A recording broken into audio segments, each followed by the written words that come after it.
आज माझा रुद्र गेला होता दूध आणायला आणि त्यानंतर दूध आणून दिल्यानंतर त्याचे पप्पा कामाला गेले. रुद्रवरती दूध घेऊन आला आणि मला आज घरातला एवढा मोठा पसारा आवरायचा होता ना, म्हणजे खिडकीतली भांडे एवढे चिकट आणि तेलकट झाले होते ना, आज ते मला पूर्ण घासून काढायचे होते. त्यामुळेच मी म्हटलं चला घरातली कामं पटपट आवरून घेऊ आणि ते करायला घेऊ. बघा एवढी मोठी भांडी सगळी मी गोळा करून ठेवली होती आणि स्वयंपाकाची भांडी पण घासायची होती. मी म्हटलं चला आज एकत्रच घासून घेऊ. अगोदर कपडे धुवून घेतले, मग नंतर हे काम करायला घेतलं. त्याआधी ती भांडी एवढी चिकट झाली होती ना, त्यामुळे म्हटलं चला ती आधी गरम पाणी केलं आणि निरम्यात भिजत घातली, म्हणजे बाकीची भांडे घासून होईपर्यंत ना ती चांगली म्हणजे तेलकट चिकट त्याच्यावरचं निघून जाईल. त्यामुळंच मग आधी घरातली स्वयंपाकाची भांडे घासून घेतली आणि त्यानंतर मग ती भांडे घासायला घेतली. घासायला एवढा वेळ गेला ना खरंच.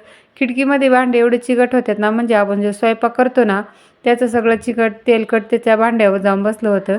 आणि मी काही काम करते माझ्याकडून काही पराक्रम होणार नाही असं काय नाही. ती काचेची तेलाची बरणी फुटली माझ्याकडून.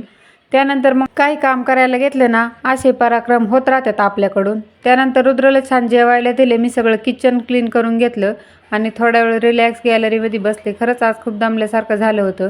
आणि मी नाही ऑनलाईन पेपर मागवला आहे बरं का, रॅकवर टाकण्यासाठी. म्हणजे आपण जे न्यूजपेपर टाकतो ना ते ओलं झालं ना खराब होतात आणि हे पेपर वॉटरप्रूफ आहे आणि आपण त्याचा परत धुवून वापर करू शकतो. त्यामुळेच मी मागवलं होतं मिशोवरून. संध्याकाळी शेंगदाणे संपले होते म्हणून शेंगा सोलायला घेतल्या. मस्त असं गॅलरीत बसून शेंगा सोलल्या. चला भेटूया नेक्स्ट व्लॉगमध्ये. तोपर्यंत राधे राधे.